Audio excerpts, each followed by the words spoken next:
다음 주면은 이제 어린이 주일 우리가 맞이하는데 이 어리다라고 하는 말, 어린이라고 하는 말 자체가 뭐 오늘날 현대에서는 뭐 좋은 의미로 사용되어지지만 그러나 고전 문학 옛날에 사용되어졌던 그 뜻은 성경도 마찬가지입니다만은 그렇게 긍정적인 의미는 아니죠. 부정적인 의미였던 말이라고 할 수 있습니다.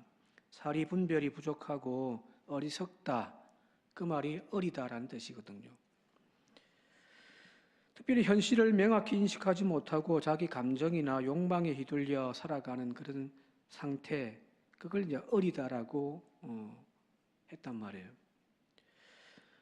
보통 아직 성인이 되지 못한 청소년 이전의 나이의 아이들 우리는 이렇게 어린이라고 우리 부르지만은 그러나 이 어리단 말 자체가 어디 나이의 문제이겠습니까, 그죠? 나이를 먹은 만큼 먹고 살면서도 여전히 생각하는 것, 행동하는 것, 사리 분별 못하고 부족함이 많은 어리석은 어른들도 우리 주변에 많잖아요. 그게 어린 거거든요. 그래서 요즘에는 그런 어른들을 이끌어서 뭐라고 표현하냐면은 어른이라고 하는 말이 있습니다. 어른이. 어른 플러스 어린이 합성어거든요. 그러니까 몸은 어른인데 생각하는 것, 행동하는 것, 말하는 것, 그것이 어린아이와 같다라고 하는 것이죠. 복음서를 보다 보면은 예수님의 제자들이 바로 이런 어른이의 모습을 자주 보게 되어집니다. 그래서 주님이 그 제자들을 책망하는 이야기들이 많이 나옵니다. 특별히 마가복음은 더 그걸 노골적으로 드러냅니다. 다른 복음서에 비해서. 여기 보시면은 마가복음 8장 17절에 같이 한번 읽어볼게요. 9장 32절까지요. 시작. 예수께서 하시고 이르시되 너희가 어찌 떡이 없음으로 수근거리느냐 아직도 알지 못하며 깨닫지 못하느냐 너희 마음이 둔하냐 9장 20. 예. 그러나 제자들은 이 말씀을 깨닫지 못하고 묻기도 두려워하였더라. 서로 다른 본문이에요. 바리새인들의 누룩을 조심해라 말에 제자들이 지금 이런 이야기를 하고 있는 거거든요. 깨닫지 못하더라는 거예요. 예수님 죽을 때까지 깨닫지 못했던 것이 제자들이었습니다. 복음서는 예수님이 십자가에 죽으시고 부활하신 이야기로 끝나잖아요, 그죠? 이제 사도행전 가서야 제자들이 변화되어지고 깨달은 바를 이제 이루며 살아가는 모습들 보여지지만 그 이전에 복음서에 나타나 있는 예수님과 함께 동행하고 있는 제자들의 모습은 전혀 깨닫지를 못합니다. 오늘 읽은 본문 말씀도 마찬가지입니다. 예수님에게 세베대의 두 아들의 어머니가 두 아들을 데리고 예수님을 찾아 나왔습니다. 그리고 예수님에게 이 두 아들에 대하여서 청탁을 합니다. 지금 이제 예루살렘에 올라가는 길이거든요. 그 길에서 세베대의 두 아들의 어머니 야고보와 요한의 어머니가 찾아와서 내 아들을 하나는 주의 나라의 오른편에 하나는 왼편 자리를 주시면 안 될까요? 라고 이야기하는 겁니다. 다른 제자들 다 제껴놓고 이 권세 자리 청탁하는 것. 근데 이 아들들이 한두 살 먹은 어린아이들도 아니고 그죠? 장성한 성인이잖아요. 청탁하는 것도 문제인 거죠. 그러니까 오늘 읽었던 우리가 24절에 10 제자들이 그 이야기를 듣고서 이 두 자들을 향하여 분노하면서 막 화를 내면서 다툼이 일어난단 말이에요. 그것도 문제인데 제가 봤을 때 더 큰 문제는 뭐냐면 다른 복음서에는 마가복음에서는 이 어머니가 등장하지는 않습니다. 두 제자가 직접 이야기하는 것처럼 나와 있는데 여기 마태복음에서는 어머니가 등장하거든요. 엄마가 했다는 거예요. 앞서 이야기했듯이 이 두 사람은 나이가 한두 살 먹은 아이들이 아니에요. 다 큰 성인들이란 말이에요. 그런데 엄마 손에 이끌려 와가지고 청탁을 하고 앉아 있으니 앞서 이야기했던 마가복음에 따르면은 사실은 그 어머니의 뜻이기보다는 사실은 두 아들들의 뜻이기도 하단 말이에요. 엄마를 내세워서. 창피하지 않습니까? 저는 이 기분을 너무너무 잘 알거든요.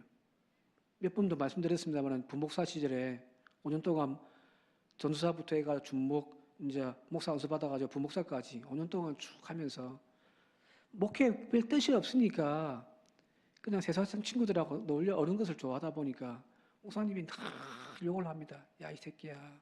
언제 인간 될래? 목회 어떻게 할래? 심심하면 불러요.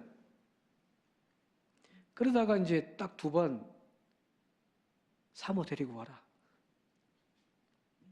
그래서 3층에 있는 목사님 목양실에 사모 손잡고 탁 끌어 올라가는데 그 기분 마치 초등학교 때 사고 쳐가지고 학교에 학부모 모시고 와 해서 학부모랑 같이 가던 그 기분. 지금 이 그러니까 세배대 2 아들들의 모습이 그런 모습 아닌가요? 엄마를 내세워서. 그런데 여기 이 2 제자에게 그런 어떤 성숙하지 못한 모습도 문제이기도 한데 더 큰 문제는 무엇이냐면은 바로 제대로 깨닫지 못했다라는 거거든요. 예수님에 대하여서. 지금 이들이 요구하고 있는 주님의 나라가 임하시면 그 오른편의 자리와 왼편 자리 저와 동생에게 달라고 하는 그 요구가 어리석단 말이에요.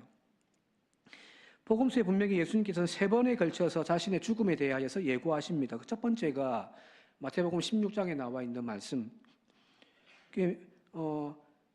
가이사랴 빌립보에 가가지고 사람들이 나를 누구라 하더냐? 예, 주는 그리스도의 살아계신 하나님의 아들이십니다라고 이야기했을 때 그 이후에 이제 주님께서 하신 말씀이잖아요. 보면은 이때로부터 예수 그리스도께서 자기가 예루살렘에 올라가 장로들과 대제사장들과 서기관들에게 많은 고난을 받고 죽임을 당하고 제3일에 살아나야 할 것을 제자들에게 비로소 나타내셨다는 첫 번째 그 가이사랴 빌립보에서 먼저 한번 이야기하셨어요.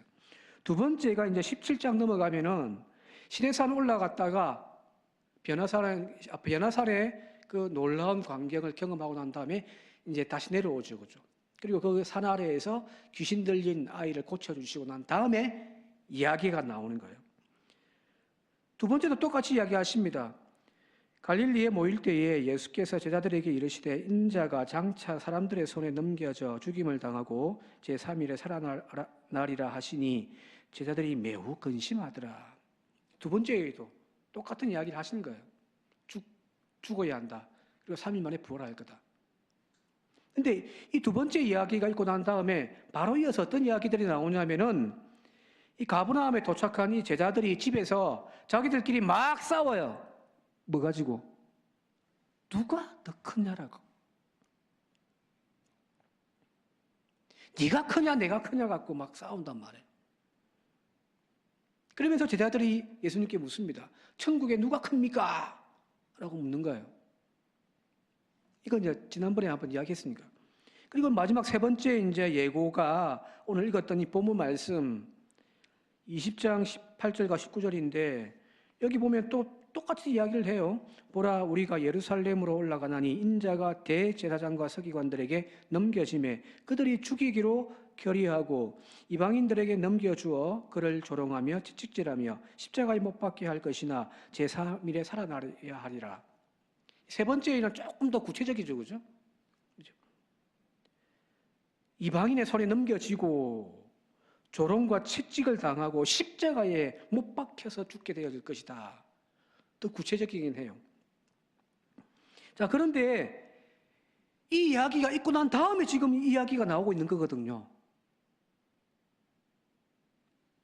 그러면서 뭐라고 이야기냐면은 주의 영광에서 하나는 주의 우편에 하나는 주의 좌편에 앉게 해달라고 간청하는 거란 말이에요. 그리고 그 이야기를 듣고 있던 제자들은 또 화가 나가지고 또 저그들끼리 막 싸움박질을 하고 있는 거예요. 분명히 두 번째에 주님의 그 말씀 있고 난 다음에 제자들이 싸웠다고 했잖아요. 그죠? 근데 3번째 또 말씀하시는데 또 싸움질하고 또 저것들끼리 누가 더 큰지를 갖고 지금 막 경쟁하고 막 하고 있더라는 거거든요.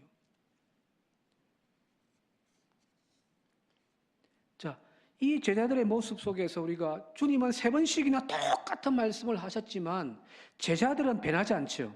왜 변하지 않을까요? 어리석은 사람들은 10번, 100번, 1000번을 이야기해도 귀담아 듣지 않습니다. 그래서 어리석음이죠. 귀담아 듣질 않으니까 행동에 변화가 없는 거예요. 아이들이 왜 똑같은 것을 계속해서 반복합니까? 분명히 부모가 똑같이 혼내고 똑같이 잔소리하는데 왜 행동이 변화되지 않죠?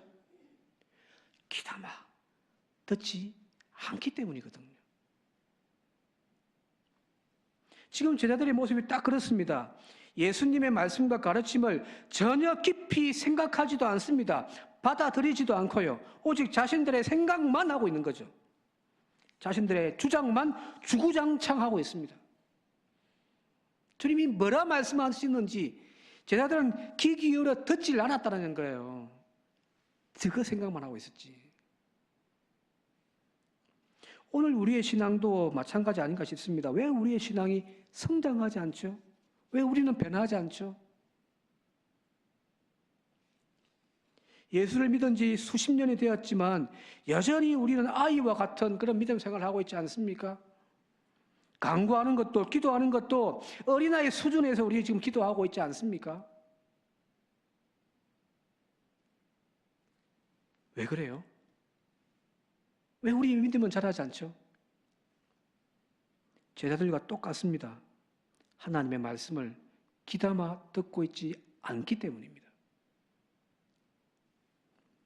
말씀의 씨앗이 뿌려진 그 우리의 마음밭이 돌짝밭이고 길가처럼 말씀이 뿌리를 내리지 못하니까 우리의 심령도 성장하지를 못하는 거예요. 우리의 믿음도 성장하지가 않습니다. 왜요? 믿음은 같이 한번 읽어볼까요? 로마서 10장 17절 함께 읽겠습니다. 시작. 그러므로 믿음은 들음에서 나며 들음은 그리스도의 말씀으로 말미암는 거거든요. 너무너무 잘 알고 있는 말씀이잖아요.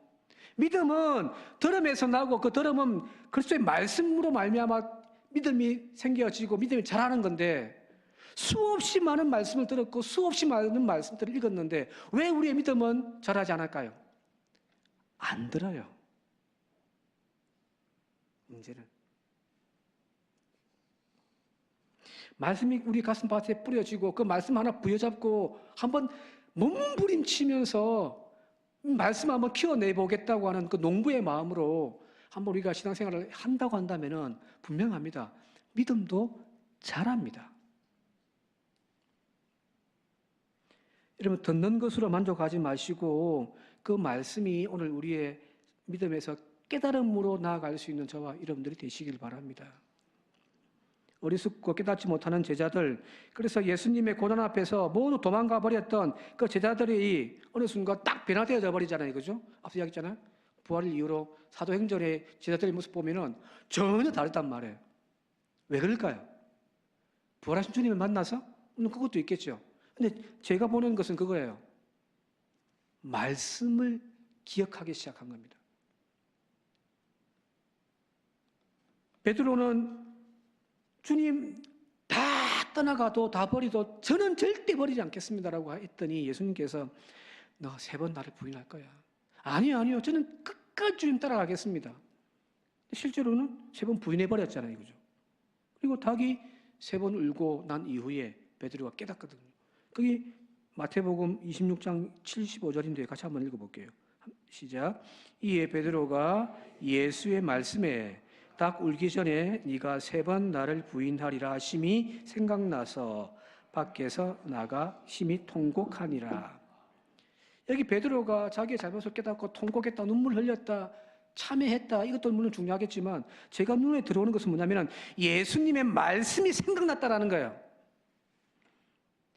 그전에는 예수님이 너 나 버릴 거야? 너 나 닭 울기 전에 3번 나 부인할 거야? 베드로는 천만에요. 예수님. 다 떠나도 저는 절대 안 버립니다. 예수님의 말씀이 들리지가 않았습니다. 왜요? 지 생각만 했거든요. 자기 생각만 하고 앉아있으니 예수님이 뭐라고 하시는지를 새겨 듣지를 않은 거예요. 그런데 이 닭이 울고 난 이후에 깨닫는 거예요. 예수님의 말씀이 생각나기 시작한 거예요. 그때부터 자기가 무너져 버리고 자기의 교만, 자기의 아집들 다 순간 주님의 십자가 앞에서 다 내려놓는 것 되어버리거든요. 말씀이 우리를 살려내는 겁니다. 변화시키는 거예요. 그 말씀이 베드로 가운데 떨어져서 베드로를 찔른 거예요. 그 찌름이 있을 때 여러분들 믿음은 변화되기 시작하는 겁니다. 그 설교를 듣다가 저 말씀은 나를 찌르는 설교인데 라고 느껴지는 부분이 있으면 목사님 오늘은 저를 쳐셨죠 라고 생각하지 말고 그 말씀이 나를 찔러 나를 아프게 하고 그 아픈 부분을 통하여서 내가 성장하는 계기로 삼는 저와 여러분들이 되시길 바랍니다. 이 말씀을 오늘 우리의 심령 속에서도 꿈틀거리게 만들고 이 말씀이 얼마나 아프든지 얼마나 나를 불편하게 만드든지 그렇다 할지라도 내 뜻과 내 의지를 앞세워서 그 말씀을 죽이는 신앙생활을 하지 맙시다. 예수를 십자가에 못 박아 죽였습니다. 우리는 그렇게 늘 이야기하잖아요. 그죠? 그죠? 언제 죽였어요? 나는 죽인 적이 없어요. 나는 예수를 십자가에 못 박은 적도 없습니다. 그런데 사실은 우리가 날마다 예수를 죽이는 것은 무엇이냐면 말씀으로 이 땅에 육신을 입고 오신 그 주님을 오늘 우리는 끊임없이 또 말씀을 내 의지와 내 생각과 내 주장으로 끊임없이 죽여버리는 거예요. 그게 예수가 죽는 거예요. 그냥 추상적으로 주님이 십자가에 못 박히는 그 영상을 보면서 나의 죄 때문인데 내가 예수를 죽였습니다. 그런 소리 하지 말고 실제로 우리가 예수를 죽이는 것은 내 안에 떨어진 하나님의 말씀을 내가 그냥 오늘도 죽여버리는 그것이 예수를 죽이는 거예요. 그죠? 이제 바꾸어서 그 말씀이 나의 이기적이고 나의 어리석음을 죽일 수 있기를 바랍니다. 그래서 그 말씀이 내 심령 속에 내 믿음의 자리에서 자라간다면 점점 우리가 바울의 서신에 있는 것처럼 믿음의 장성한 그리스도의 분량에까지 나아가게 되지 않겠습니까? 그죠? 네. 그런 믿음의 변화를 일구는 저와 여러분들 되시길 바랍니다. 또 하나만 더 하고 마치도록 할게요. 자, 지금 제자들은 계속해서 올라가려고 하잖아요. 그죠? 그죠? 그게 다 예수님은 이제 마지막에 아니다, 내려가야 된다라고 이야기를 하거든요. 높은 자리, 누가 더 크냐, 계속해서 저것들끼리 싸우고, 그것도 안 되니까 자기 엄마 동원해가지고, 청탁하면서, 제일 높은 자리 우리 아들 둘이 넣어주면 안 돼요? 라고 부탁을 하기도 하고죠. 제자들이 계속해서 올라가려고 하는 이유가 있습니다. 왜냐하면 첫 번째 그 예수님의 순환의 예고에서 있었던 자리가 그 가이사랴 빌립보잖아요. 이 가이사랴 빌립보란 말이 그 황제의 도시거든요. 그리고 빌립이라고 하는 분봉 왕이 만들어 놓았던 도시입니다. 황제 이름 따고 자기 이름 따가지고 지은 신도시. 거기 가면은 황제의 그 우상이 탁 세워져 있고 그렇단 말이에요. 거기 가서 예수님이 저 황제가 세상의 주인이 아니라 주님께서 그리스도시고 주님께서 하나님의 아들이시다라고 하는 신앙 고백을 경험한 거죠. 제자들이 봤을 때 우와, 우리 주님이 이런 분이었네? 처음 깨달은 거예요. 그 다음에 두 번째 예고가 변화산에 올라갔다 온 난 이유잖아요. 변화산에 올라가 봤더니 조금 전에 우리가 신앙 고백했던 그 고백이 진짜였네? 왜? 하늘의 음성이 들려지고 이런 내 사랑하는 아들이라 너희들은 그의 말을 들으라고 이야기를 하시고 모세가 나타나고 엘리야가 나타나가지고 막 대화하시는데 예수님이 막 빛 가운데 환하게 밝혀진단 말이에요. 우와, 이 대단한 경험을 한 거죠. 세 번째, 이제 예루살렘으로 올라가는 겁니다. 지금 이 길로 올라가면은 이제 하나님 나라가 이 땅 가운데 예수님을 통하여서 이 마음을 통하여서 주님이 왕 되시고요. 그 뒤를 쫓아가는 우리는 이제 진짜 우리가 꿈꿔왔던 대로 우편 좌편에 앉을 수가 있단 말이에요. 지금 이 모든 상황 속에서 제자들은 지금 점점점 올라가는 경험을 하고 있는 겁니다. 그죠? 그냥 옛날에는 처음에 예수님이 나를 따르라 할 때는 괜찮은 뭐 선지자 정도? 선생님 쫓아가야지라고 했는데 지금 와가지고는 이제 완전 클라이막스까지 올라와 있는 거예요. 가장 높은 자리에. 그래서 누가 더 크냐를 묻는 거예요. 그런데 예수님은 이 세 번의 예고에서 계속해서 반복적으로 하신 말씀이 뭐냐면 제자들은 올라가고 높은 곳을 향하여 마음을 두고 있는데 예수님은 계속해서 말씀하신 것이 무엇이냐면 낮은 자리예요. 자, 이 세 번째 예고도 비슷한 것이 26절과 27절 한번 읽어볼게요. 26절, 27절 시작.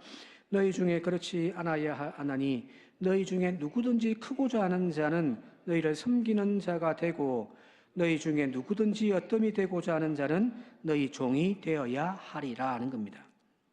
제자들은 끊임없이 올라가자 더 높은 곳을 향하여 누가 더 큰지를 경쟁하면서 나아가지만 예수님은 그 똑같은 상황 속에서 제자들에게 계속해서 깨우침을 주고 말씀하신 것이 무엇이냐면 바로 하강입니다.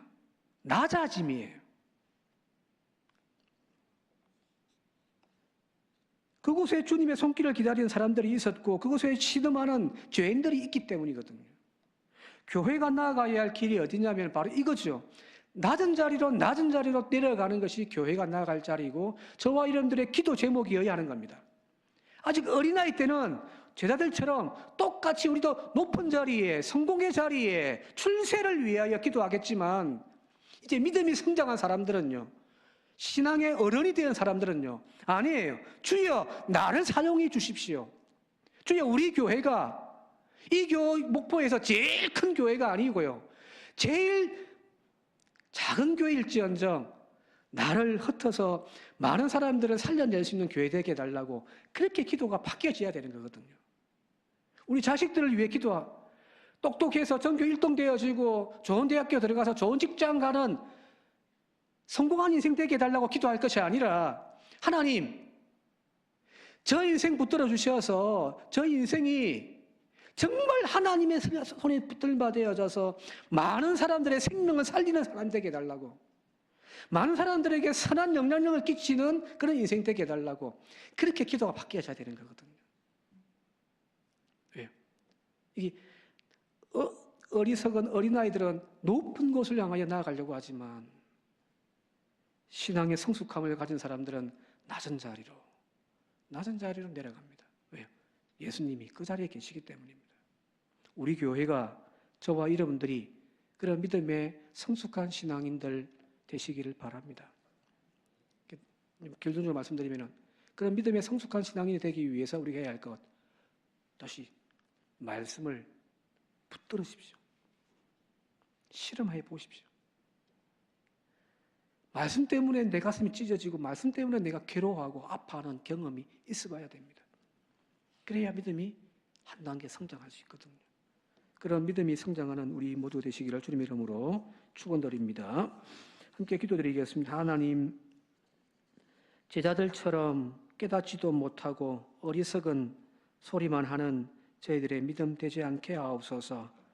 교회에서 내가 높니 네가 높니를 다투고 기도해도 더 높은 자리, 더 성공한 자리 달라고 기도만 하는 어린아이 같은 저희들의 신앙이 이제 말씀이 날카로운 칼처럼 다가와 우리를 찔러 아프게 하여 주옵소서.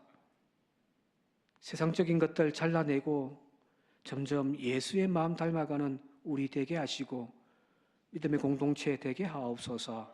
예수님 이름으로 기도드리옵나이다. 아멘.